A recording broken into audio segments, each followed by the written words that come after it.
Let's go! Magandang araw mga ka-YouTuber. Sa video pong ito ay dadalhin po kayo sa aking compost bin. At ipapakita ko po sa inyo yung aking compost. Maganda rin po kasi siyang gawing pataba sa lupa. Libre na, chemical free pa. Samahan niyo po ako kasi ako po ay mag-harvest ng compost. Ayan, yung dati ko. Diyan ako dati nagtatanim ng talong. Diyan dati yung mini garden ko sa lugar na yan. So, ginawa ko siyang compost bin. Yan. Kita nyo naman. Yan, ang ganda ng ang ganda ng pagkaka-compost. Pwede rin po siyang ihalo sa soil medium.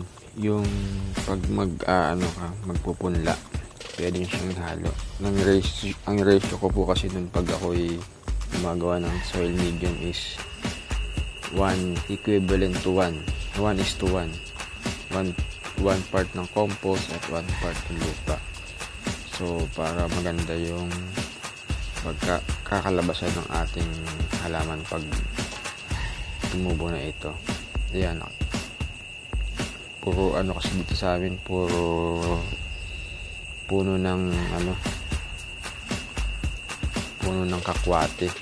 Kaya ang ginagawa ko niyan, pag nagwawalis-walis ako, yan ko nilalagay. Tapos yung mga kitchen waste ko, yan ko nilalagay sa aking compost bin.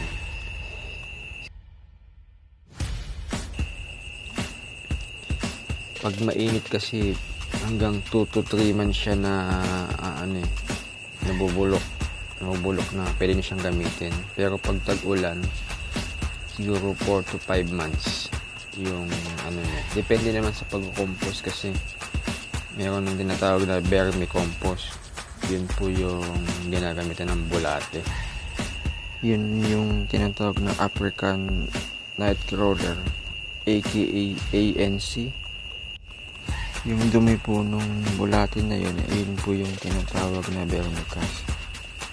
So mga ka-YouTuber, madali lang mag-compost. Samahan lang natin ng sipag at tiyaga. Akong janitor, kaya ko nga mag-compost kayo pa kaya? Ang pinakasusi kasi natin sa pag-organic ay yung matabang lupa.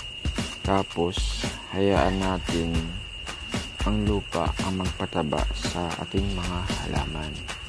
Pag mataba ang halaman, so may panlaban sila sa sakit.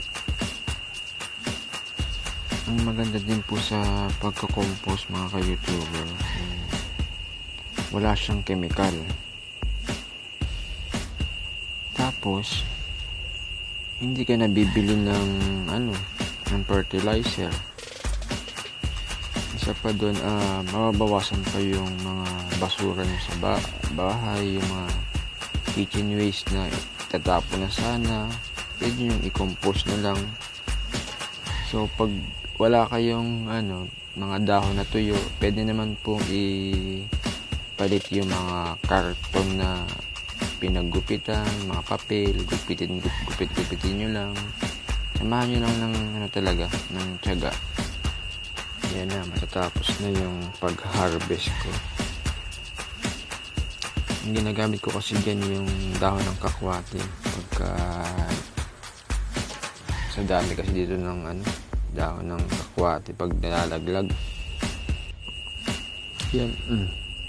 Yan, binutasan ko pala yung yung compost bin ko yan para mag-circulate yung hangin dyan sa loob. Yan, may butas yan sa kabila pa. Yan. Tapos nilagyan ko ng butas sa ilalim para pag binasa ako dun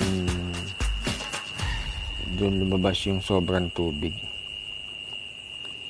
So mga ka-YouTuber, hanggang dito na lang po yung video ito. Maraming salamat po sa panonood. Huwag po natin kalimutan na mag-comment at mag-like. Ayan, naka-isang sako po ako. Libre na yung fertilizer ko niyan. So hanggang dito na lang po ang aking video. maraming salamat po talaga sa nanonood. Yan yung mga tanim ko. Yan, papaya.